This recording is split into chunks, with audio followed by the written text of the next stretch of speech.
నమస్కారం ఈటీవీ 360 కి స్వాగతం ముందుగా ప్రధానాంశాలు మంత్రివర్గాన్ని పునర్వ్యవస్థీకరించిన ముఖ్యమంత్రి 5 పై వేటు కొత్తగా 11 మందికి అవకాశం 8 మందితో కేబినెట్లో బీసీలకు అగ్రతాంబూలం వైకాపా నుంచి వచ్చిన వారికి విస్తరణలో ప్రాధాన్యం ఈ ఉదయం 9:22 ప్రమాణ స్వీకారం అమరావతి సచివాలయం సమీపంలో పూర్తయిన ఏర్పాట్లు ఆటుపోట్లు ఎదురైనా ఆవిష్కరణలు ఆపొద్దు యువతే దేశానికి పెద్ద శక్తిగా అభివర్ణించిన మోదీ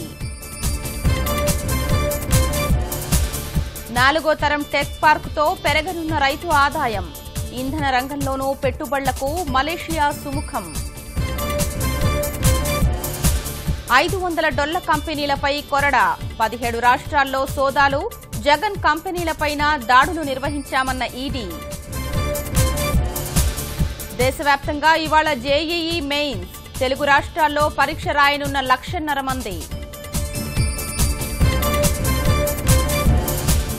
కొలంబియాలో జల విలయం కొండ చర్యలు విరిగిపడి 206 మంది మృతి